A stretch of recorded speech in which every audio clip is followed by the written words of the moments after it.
इसी से मिलती जुलती प्रॉब्लम आपकी 2013 में पूछी गई थी, बहुत से बच्चे छोड़ के आए थे। Is less than equal to C कर देंगे, सी आपकी लाइट की स्पीड है।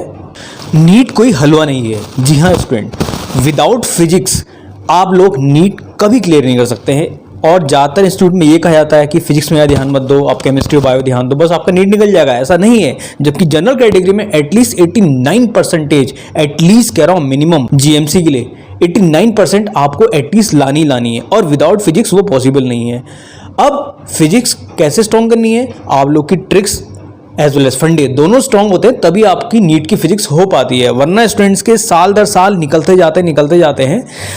आप लोग के लिए मैं यहाँ पे इसी तरह की कॉन्सेप्चुअल ट्रिकी प्रॉब्लम ला रहा हूँ, जो आप लोगों के लिए आने वाले एग्जाम में, जो कि 3 मई को होने वाला है, काफ़ी बेनिफिशियल होने वाली है। और नीट के जितने भी एस्पिरेंट्स हैं, बहुत इंपॉर्टेंट यहाँ पे आपका कॉन्सेप्ट, ये ट्रिक जो है नीट के स्टूडेंट के लिए बहुत इंपॉर्टेंट होने वाली है, इसलिए एंड तक देखना, ठीक है। तो यहाँ पे सबसे पहले मैं आपको दिखा रहा हूँ, यहाँ पे एक आपका प्लेनेट है। क्वेश्चन आपका ये ऑलरेडी आ चुका है, उसी भी बेस मैंने यहाँ पे एक ट्रिक कह ले या फंडा कह ले शेयर करने वाला हूँ मैं आपका, ठीक है। एक प्लेनेट है, आपसे बोला जाएगा कि एक प्लेनेट है, वो किस हद तक आपका कंप्रेस किया जाए कि वहां से लाइट एस्केप ना कर पाए। जी हाँ, तो उसका रेडियस बताना है, ठीक है। यानी कि वो प्लेनेट जो है अपने आप में किस में कन्वर्ट हो जा रहा है, ब्लैक होल में कन्वर्ट हो जा रहा है, ठीक है। तो यहाँ पे एक सपोज ये प्लेनेट है, जिसका मैंने सपोज अर्थ ले ली।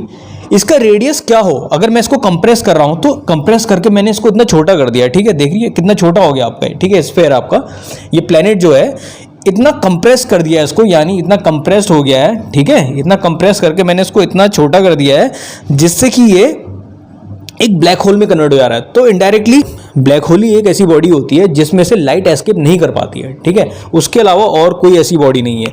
अब देखिए यहाँ पे इसका मैंने सपोज रेडियस स्मॉल आर मान लिया, ठीक है। तो यहाँ पे ये अर्थ है, अर्थ के रिस्पेक्ट में हम जानते हैं एस्केप वेलोसिटी, ठीक है। और इसके रिस्पेक्ट में मैंने v मान ली, ठीक है।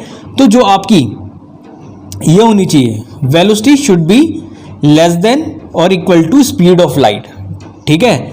अब देखिए ये v कहाँ पे है, इस वाले प्लेनेट में, ठीक है। c है लाइट की स्पीड, तो यहाँ पे मैं कह सकता हूँ √2gr is less than equal to light की स्पीड। समझा की बात। तो लाइट की स्पीड हम जानते हैं यहाँ पे कितनी होती है, 3 × 10⁸ मीटर पर सेकेंड होती है, ठीक है। तो यहां से हम स्मॉल आर की वैल्यू निकाल लेंगे। जी होती है acceleration due to gravity on earth, उसकी वैल्यू ऑफ 9.816 जो भी है वो रख देंगे।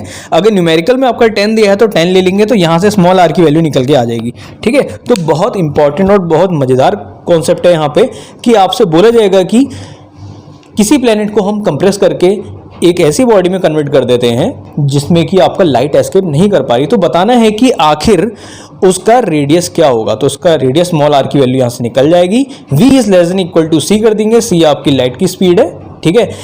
इसी से मिलती जुलती प्रॉब्लम आपकी 2013 में पूछी गई थी, बहुत से बच्चे छोड़ के आए थे। तो मैं यहाँ पे आप लोगों के लिए कुछ इस तरह की ट्रिकी प्रॉब्लम और ट्रिक्स विद फंडे शेयर कर रहा हूँ, जो कि आप लोगों के लिए बेनिफिशियल होने वाली है 3 मई को, जो कि आपका नीट का एग्जाम होने वाला है, ठीक है।